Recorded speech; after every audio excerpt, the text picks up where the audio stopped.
So I quit my job, moved back to Ghana. I knew that I wanted to do something impact related. I had a ton of ideas, but I just kind of spent some time decompressing.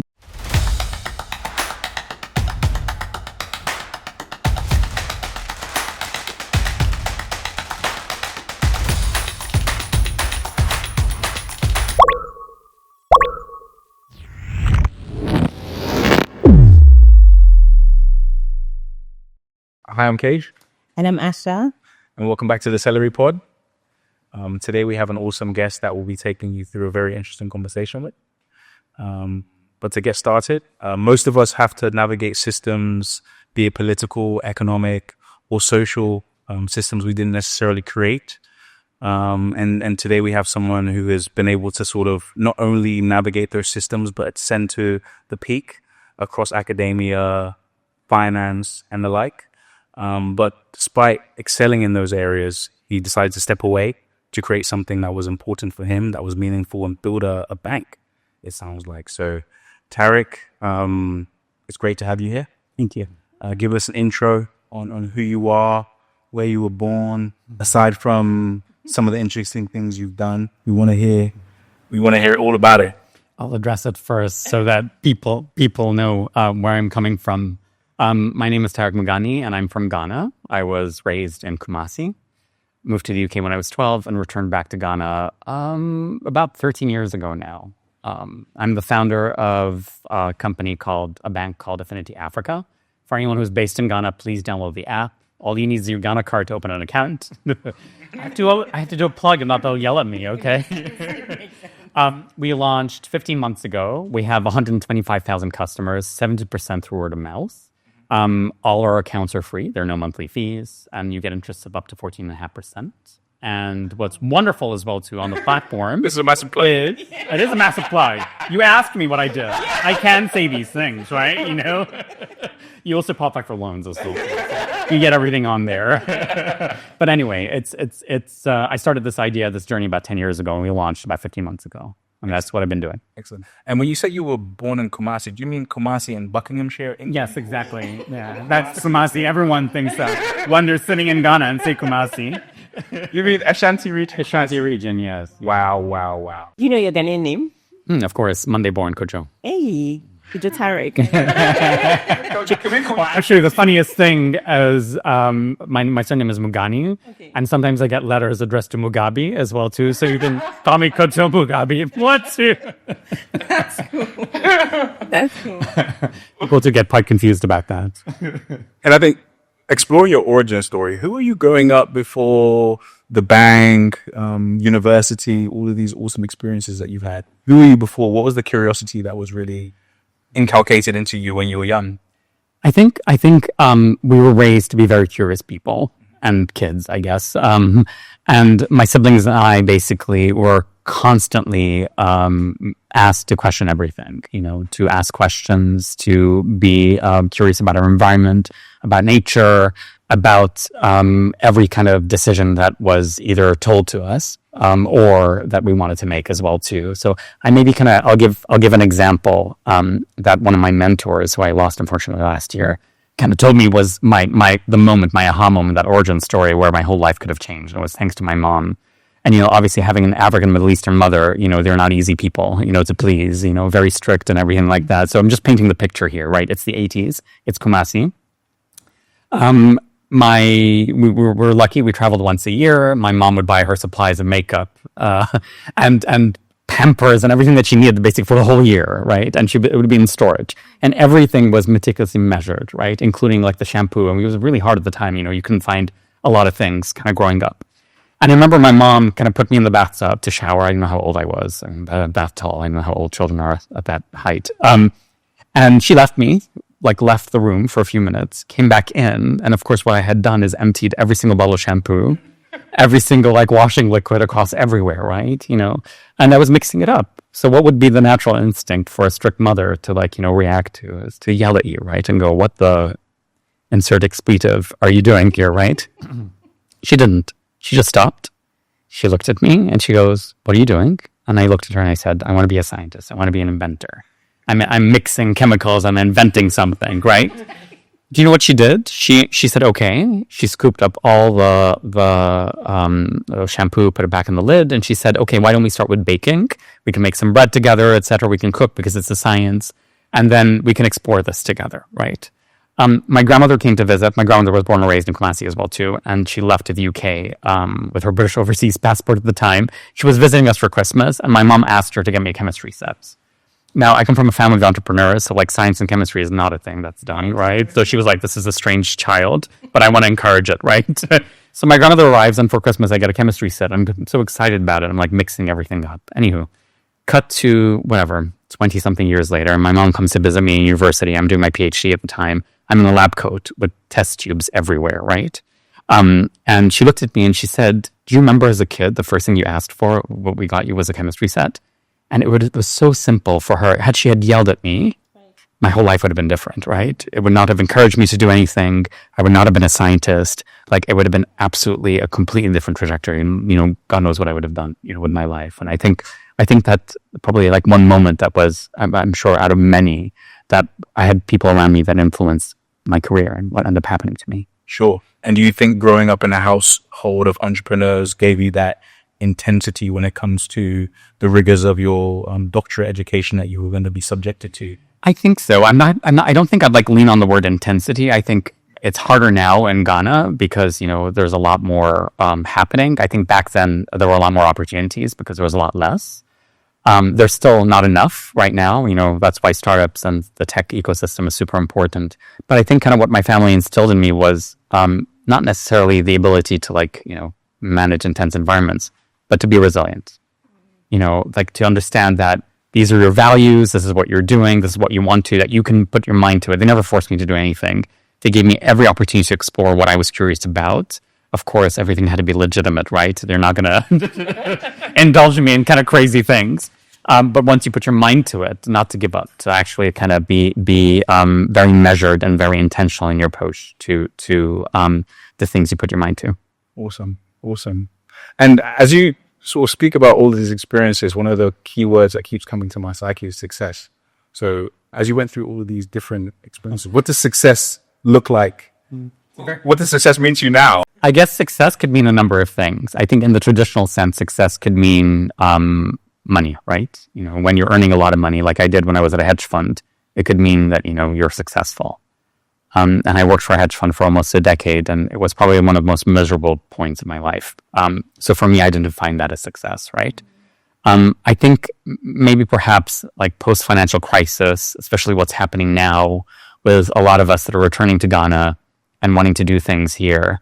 And I think in general as well, too, I think the younger generation, I still teach at university, I think the younger generation are wanting to do less investment banking and more kind of working in entrepreneurship because the world has changed.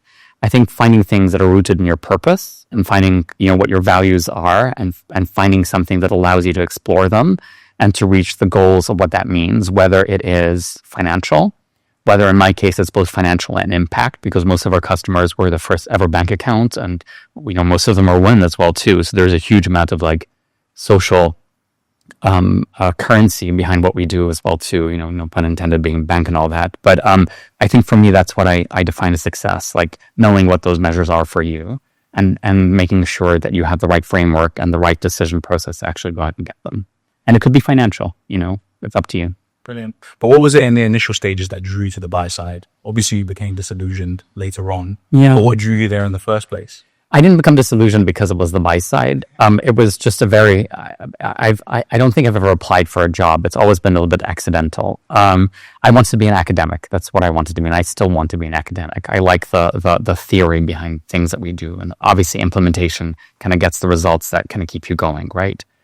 So I started my first career actually as an academic. And there were two incredible women at the university that encouraged me to explore.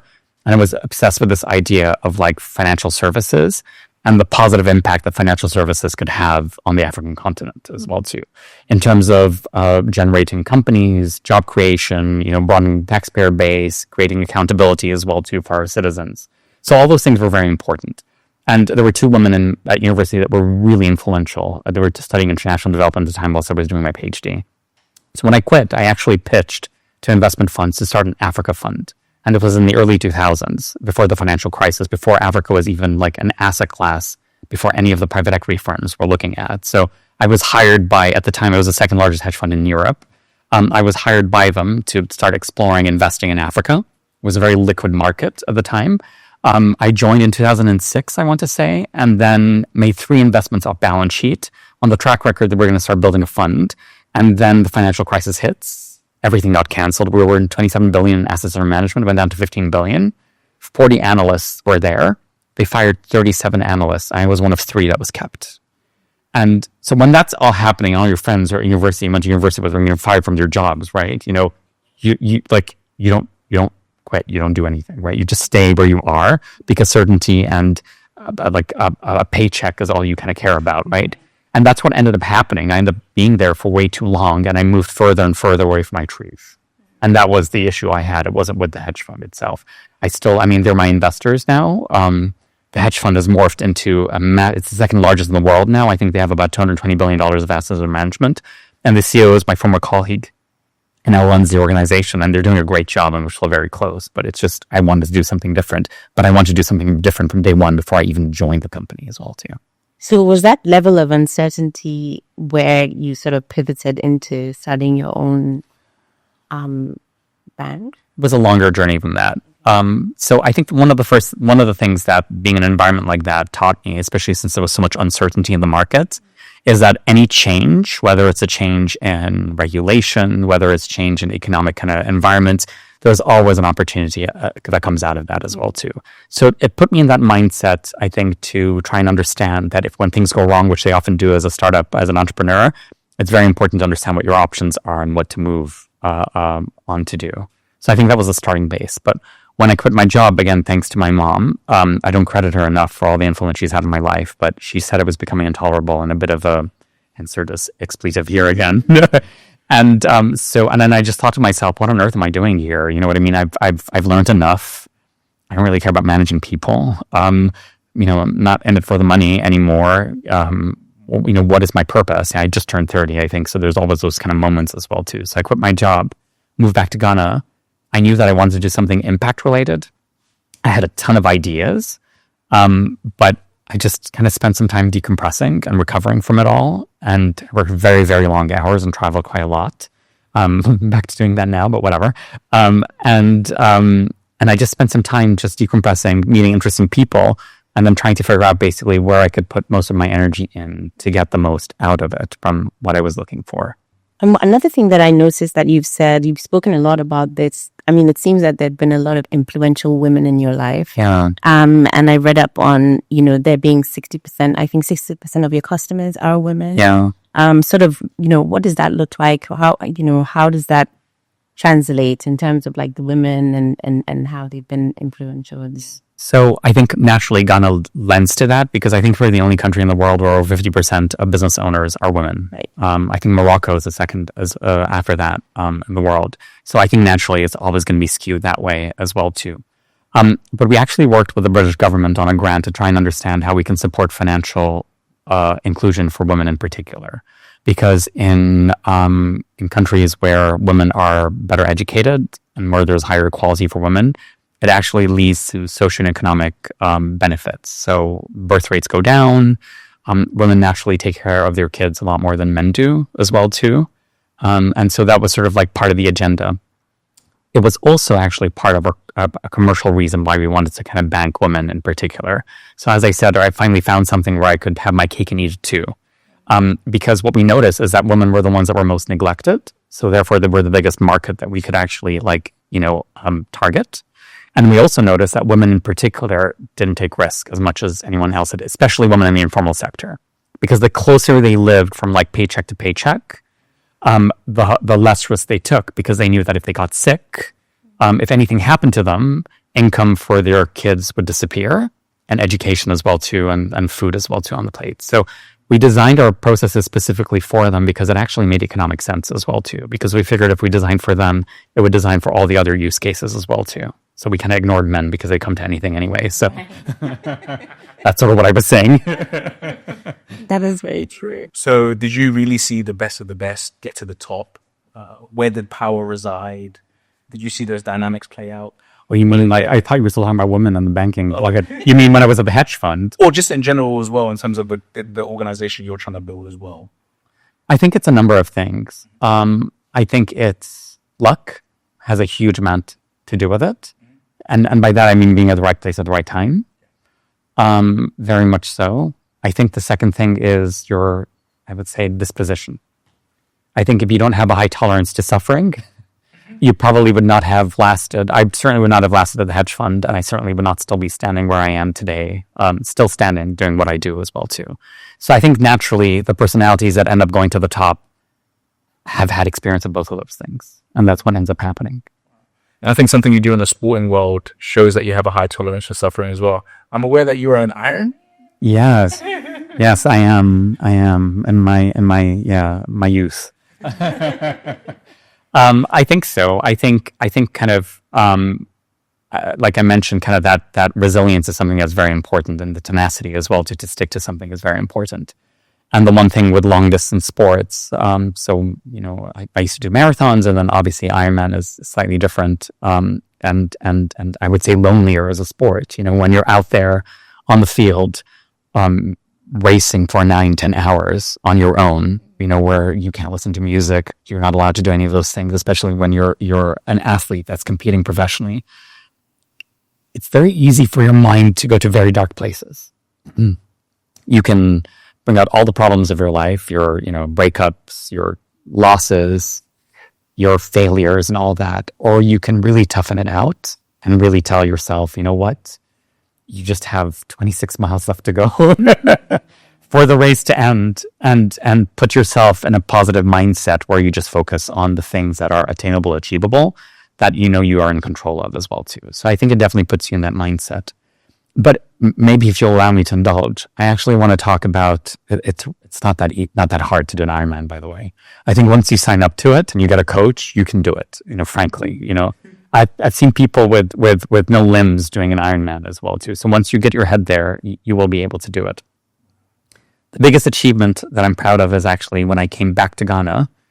I wanted to race for Ghana, and so I went to the National Sports Authority, and I was very lucky. They didn't know much about triathlon because obviously it wasn't really a big sport here or a sport at all. I think there was one Ghanaian athlete before me, and that's it. And so the chap that I met ended up basically allowing me to race for Ghana on my own accord, obviously. He was like, sure, you can use the jersey and sign up to races. So I automatically qualified for the Ghanaian national team because it was just me. And so that was fun. But then, you know, then I was on the world stage, you know, kind of racing and doing all that stuff, which was great, you know, so it kind of pushed me because I was with like really amazing athletes around me, and it kind of made me a more holistic athlete. But when I came back to Ghana and I hung up my jersey, 2017, he looked at me, he said, great, so you're going to do, you know, what you need to do next, which is actually kind of, you know, introduce the sport and give back to your country.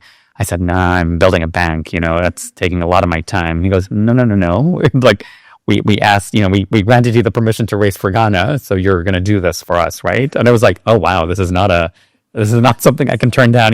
And we're still very close friends, by the way. He's an amazing man. An academic as well, too, an Olympiad from the 70s. And so we started the Ghana Triathlon Federation. Yeah, that was, and I have photos to prove it. It was hilarious. So I was like, okay, I've never organized a triathlon before, and guess what? No one in Ghana had either. So there was not much to work with. We put some flyers out, told a bunch of people that we're doing this, got some scraps of wood for the finish line, some expired paint from a sponsor.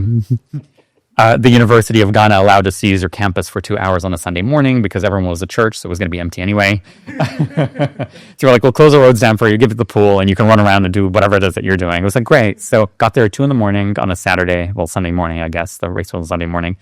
With my colleague and co-founder, who was the president of the federation, started painting the, you know, little sticks in blue and hammering them to ground. Obviously very tall, digging with our own hands. It was quite hilarious. The sun comes out. We look like Smurfs, by the way, because we're covered in blue paints. But, you know, hey, we had to do what we had to do. 12 people turned up. I think only about 4 Ghanaians, one of them without a leg, by the way. And so when he turned up, he was like, can I race? And I was like, I don't know. Can you race? I was like, we don't really have the like guidebook or rules. We've never done this before. Yeah. So anyway, he did. He didn't come last either. A little side note, he was a para Olympiad cyclist, so he was very competent and was very, very good. So he did race in the end. Amazing man. Anyway, so we organized the first one, and we thought to ourselves, okay, 14 people turned up, mostly expats. What can we do to actually make the sport better, right? And it was a similar thing. How do you actually tackle and grow something? Similar sort of framework that I took on to kind of run the bank and build the bank as well too. How can you actually build a framework that will encourage and nurture sports, right? So we said, okay, we're going to organize the next one.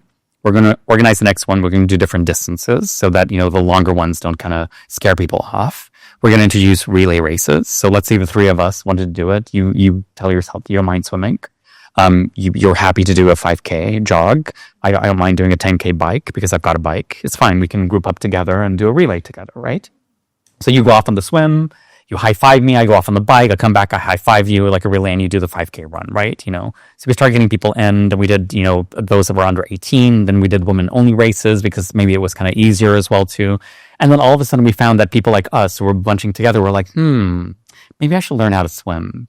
Maybe actually a bike, I can borrow someone's bike and I can do the whole thing.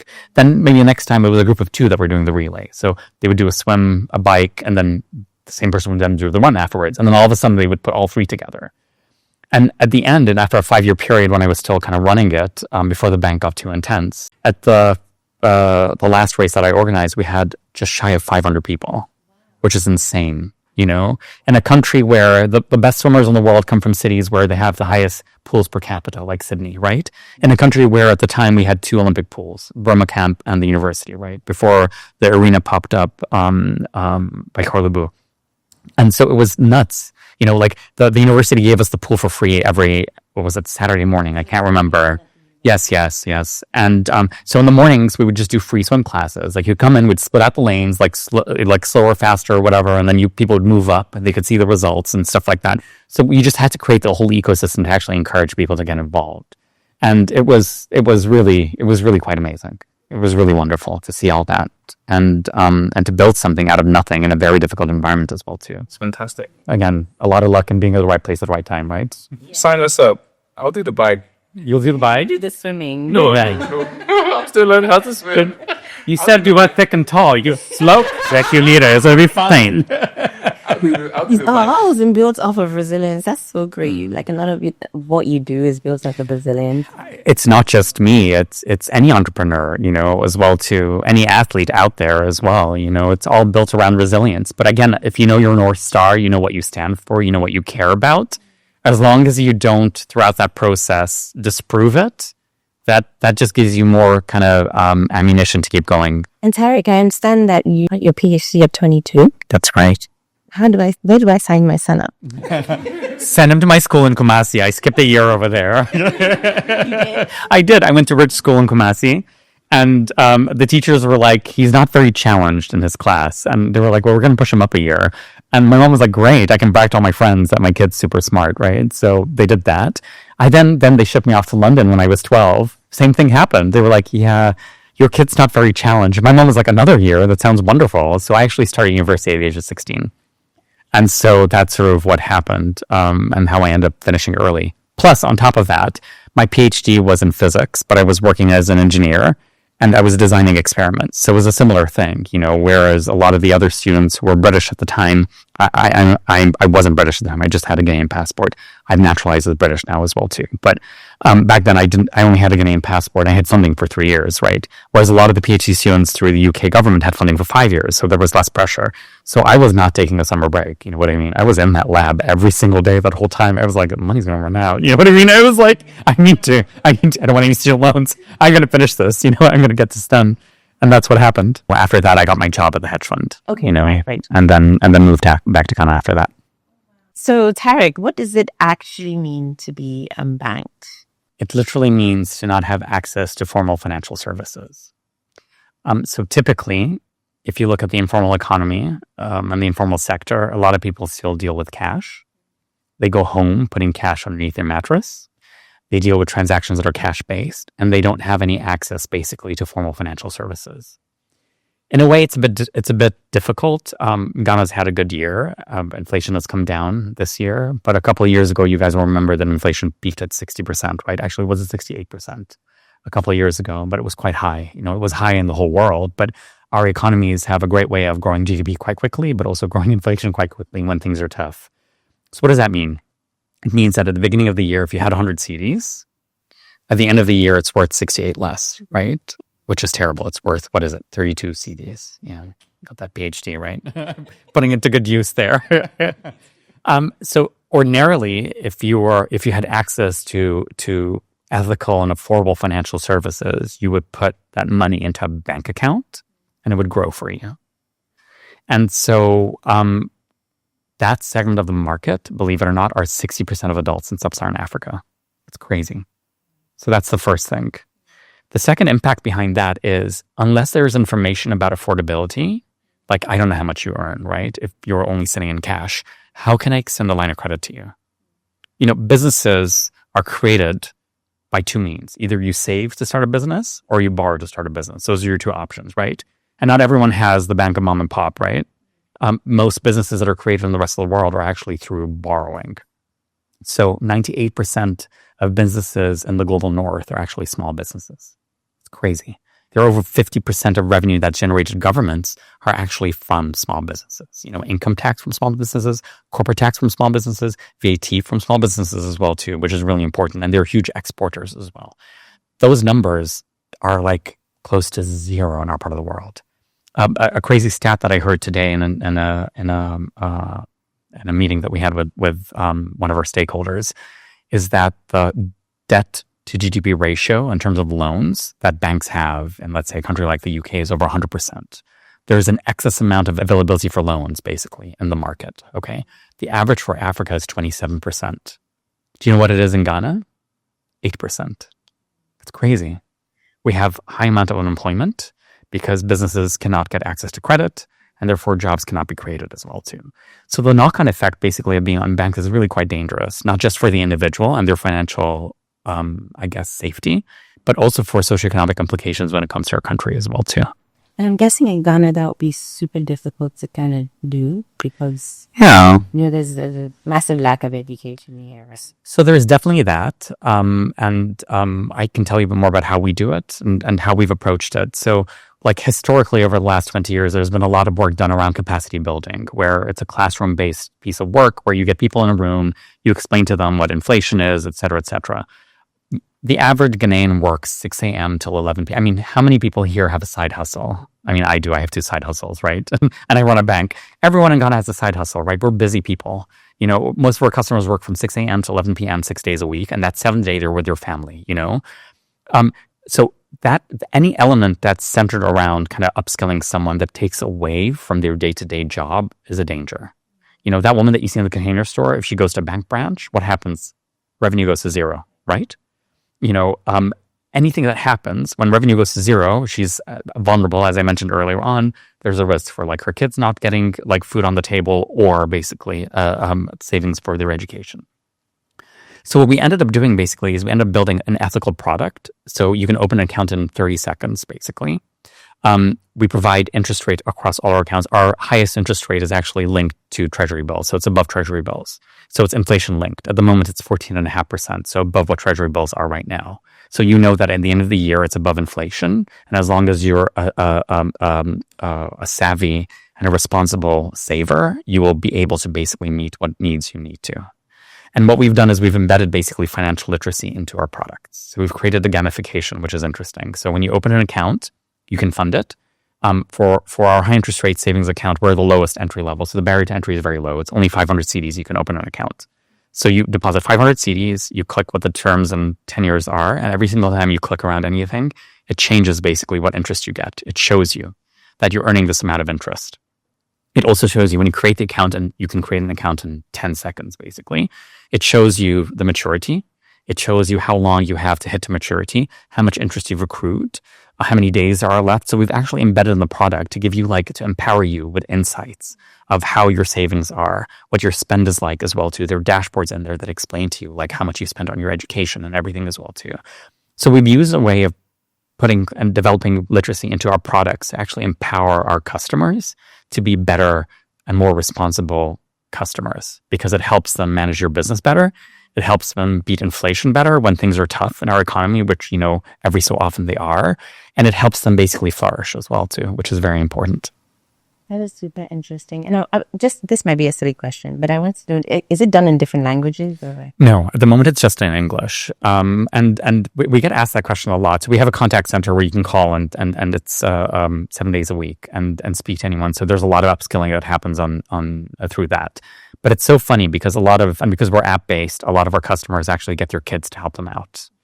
And once you provide a product that people find useful and affordable, it's funny how our customers, even if they don't speak English or don't know how to use phones or like apps in particular, they know how to make transactions in our app and how to create savings accounts. They've memorized. I don't know if you guys have had this experience, but if you've used any of the new POS devices when you go to pay something and they jumble up the numbers, have you had that before? Does it throw you off? That's so annoying. Because you're like, wait, I just failed. I was like, oh my God, I forgot my PIN. And you're trying to like figure out the shape, right? So they have memorized basically how they go through the app, how to actually make a transaction, how to pay basically, how to set up a recurring payment basically for one of their suppliers, how to actually create a high interest rate savings account, how to terminate it if there's an emergency and they need the funding as well too, even though they don't know how to speak English or actually it's not even that, even though they've never kind of really downloaded an app or used an app like that before. So it's pretty cool having that feedback. That's really cool. As you spoke about using savings as a means to create safety for people in the informal economy, it makes me think about your career and some of the changes you've had. So from being plush, carried interest, all of those things, to sort of moving, decompressing. How have you managed your finances and some of the volatility you've experienced? Have you got a financial coach? No. Was your team bills? That's it. Did you get GameStop stock? Talk to us about that. Bitcoin? No, don't do it. Don't do it. I think because I was, working for an institution that managed people's money, I was on the savvier side. So I was very, very lucky. Unfortunately, for almost a decade, I had no inflows. So I was using my outflows most of the time. The things that kept me going were side gigs. So I did a lot of consulting work and stuff, which was useful. So whenever things were rough and things were slow, I could crank that up as well. I had to very much resist, get text messages from my boss telling me, how's that charity work in Africa going? In a very patronizing tone, asking me to go back and get a real job, as they would say to me. So that actually put fire in my belly to keep going instead, right? But I think the one thing that kept me going the most, and I kind of alluded to it earlier on, is when I was in rooms with investors, when I was dealing with trying to get our license as well too, which was an ordeal. We got the first savings and loans license in 15 years in Ghana. Whenever I was in a room pitching, no one could explain to me why what I was trying to build would not work. And so it actually gave me more conviction to go along. And I thought to myself, if my parents were the first in our family to go to university, they sent us to better universities because they made more money than their parents as well too. It's human nature, right? It's what happens. I was like, if I can give that option to the mass market, what would that mean basically for Ghana? What would that mean socioeconomically for us? And I guess from an intellectual point of view, if you can, you must. And I'll tell you a funny story. I hope you don't mind. Just to sort of end this monologue.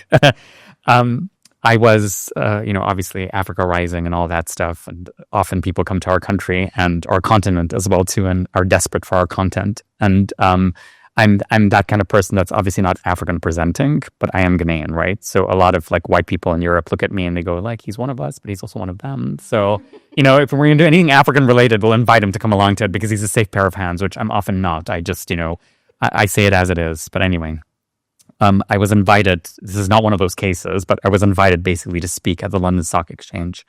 And I would do the opening bell, and they were trying to nurture like fintech startups in Africa, because of all these kind of big noise around all the big players, mostly in Nigeria. So I said yes, and I had a prior relationship with the stock exchange as well too, because I made an investment in them at the hedge fund. So I turned up to present after the morning bell to the capital markets team. They brought from all the big banks and all the different team members, and it was, I'm not joking, a sea of old white tired men, basically, just staring at me, forced by their bosses to be there, right? And so I was presenting, so I was showing slides, which, ordinarily, if I was speaking to an audience like this or anywhere where people have lived this problem, they'd be fascinated by it, right? And I just soldier on, all the glassy eyes in the audience. And then there was one person that was actually paying attention, and he happened to be black, and he happened to be, as I found out afterwards, from Ghana. And he just nodded frantically, just looked at me the whole time. And so I just sat there thinking, I was like, oh, at least one person's paying attention here, right? And we're friends. No, he actually came to Ghana to visit. And so I just looked at him the whole time and just talked to him. It was a one-on-one, right? It was a room of 400 people, but it was just a one-on-one. He came up to me afterwards and he said, what you're doing really resonates with me. And we hadn't really launched the time, but we had just gotten our license. We were waiting for approvals to come through for our app and all that stuff. I said, oh, thank you so much. I'm so glad it resonated with you. Where are you from? Very strong Ghanaian name. He mentioned his name. I was like, are you from Ghana? And he said, yes. And it was like, oh, great. And I said, what's your background? He went to an Ivy League university. Ended up working for one of the largest and OG payments companies as well too. Was head of international now, based out of Dublin. Worked at a large one of the big consultancy firms before he did that. It's obviously super blue chip. Kind of made us proud as a Ghanaian. I asked him, well, fantastic. And I guess you were born and raised in the US or Europe. He was like, no, in Ghana. And I was like, oh, cool. Which school did you go to, et cetera, et cetera. And nope. His mom sold fish at a market. Didn't even speak a word of English. Borrowed from a microfinance institution, and that started the journey of basically sending him to an Ivy League university and getting to where he got to, which was obviously a much more outrageous story than mine and my upbringing, because my parents had a formal education. They had big companies in Kumasi. So it was just having to see that compression over one generation is insane, really incredible. So I'm just getting goosebumps thinking about that. And so it just felt like, just keep going. Don't stop, and you'll figure out a way. And I think growing up in Africa as well gives you that, sense of grounding always. There's always somebody that you see on the side of the road that's going through something else or, has it a little bit worse than you, I guess. I guess so. I mean, it's happening a lot in Europe and the US now as well, too. Probably more than here, let's be honest. I think the one thing that I felt, especially when I'm here, when I'm home, and I guess to quote Haile Selassie with, her famous, where is your home? Home is many places, right?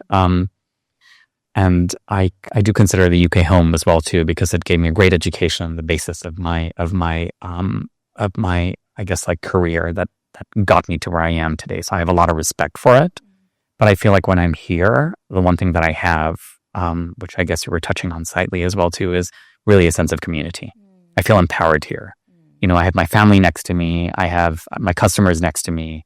I have all the data points that you need to keep going as well too, which when I'm in the UK, you don't have. So your family still live here? Yeah, absolutely. One street away from me. I live in the same building with my brothers, and my parents are one house, one block away from me. So I walk to them every Saturday to eat fufu because we're Kumasi people. Yeah, of course. Like soup or peanut. They're grounded soup people, which after I'm a light soup person now, only as a rebellion, because I just ate too much grounded soup growing up. And, I'm of Lebanese heritage, but I'm fourth generation Ghanaian. Okay. And I guess a similar thing to, I don't know if you know, but in Senegal, there's, I don't know if you had stuffed vine leaves before. Yeah. So in Senegal, they do it. The Lebanese population have been there for over 100 years, do it with jollof, stuff with jollof. Okay. So we have a version as well, too, of the Kumasi Lebanese who've been there for 100 years, which is fufu. But honestly, it's so thick. Right. That when I first had it properly, I was like, why is this so much nicer? I want the authentic stuff. Really? So it was my rebellion. I was like, nope, this is Lebanese fufu. I don't eat it. I push it aside. Exactly. I was like, I am Ghanaian. I'm not Lebanese. So they still take the piss out of me when I do that. I love that. And I think the story of your friend whose mother sold fish, that's an example of a generational trajectory. Mm-hmm. And what can happen and how trajectories can change. Do you think greater access will lead to further generational trajectory changes like that one? 100%. Absolutely 100%. And I think you can't be patronizing about it, right? She's she obviously was an incredible businesswoman, right? What she needed were the tools. That's what she needed. Whether it's a wealth management platform to help educate her, or empower her or give her the options basically to do more with her money, whether it was access to credit, and in particular long-term credit, which is very important and chronically kind of lacking in our part of the world as well too. That's what she needed. She needed options. I give examples about how there are a lot of loan sharks here in Ghana. which I'm sure you guys know, right? They charge interest rates of like 250% annualized, which is crazy. Those products also exist in the UK, but they exist for people who have poor credit histories because everyone has a bank account, right? So, those people that you see that they're on the dole, they want to buy flat screen TV, they can go to those loan sharks and Brixton and whatever and get that TV, right? The average Ghanaian that has been excluded from financial services actually only gets access to those sort of loans here, not because they're poor borrowers, but because they have absolutely no choice. Yeah. So choice is very, very important. And do you think integrating more businesses into the formal sector would be one of the main catalysts for Africa to become what it needs to be? I think we should find a path to eventually get there. It is very complicated. And I say that because I think paying tax is important. It is because, and I've had a lot of arguments about this. A tax is a fiscal contract between you and your leader. If you get a paycheck at the end of the month, and let's say you're earning 100 and 40 hits your pocket, right? You're paying 60% tax. You feel that, right? So you kind of want to know what's going to happen with that 60. Will they pick up your trash? Will the lights ever go off? Will the water run? Will the healthcare system work? Will you get free education? All that stuff will happen because accountability increases when you do that. We don't have that. We're the lowest tax-paying continent in the world, direct tax, and Ghana is actually one of the worst as well too, because obviously we're a very rich country with minerals, so our government makes makes money from that. So I think there is a moral responsibility to pay taxes, but the path to getting there is difficult. Because if you go out there now and say, I'm going to tax everybody, what's going to happen, right? People revolt. They will earn less money. They're already at the poverty line. There needs to be a mechanism that over the next 10 plus years, there is an element in which you can empower people to pay taxes. There is a return for that investment for them, that, the schools are better, the lights are always on, the roads are fixed, all that sort of stuff. There's enough healthcare, not these horrible horror stories that we keep hearing. It is a long journey, but it should be studied properly, and it should be implemented because it's important not just for leadership, but also for new access to revenue for governments as well too. And speaking about Africa, just an off-topic question: how many countries are you currently in? Just in Ghana at the moment. Okay. We're very lucky. We won a big award last year. So there's a body, like an association, a global association called the Alliance for Financial Inclusion. Okay. And it's funded basically by regulators. It's a nonprofit, but it's funded by regulators, and they do a lot of policy work around financial inclusion. And we were selected as top 5 last year for the winner, fintech winner for Alliance Financial Inclusion. So we went there. You get on stage in front of like a judging panel. And I think there was one other African country, and it was like a New Zealand company. I can't remember where the other 2 were from. But anyway, we won the top prize. So that was super exciting. And of course, our regulator was there. All the other regulators were there too. And they had heard a bit about us.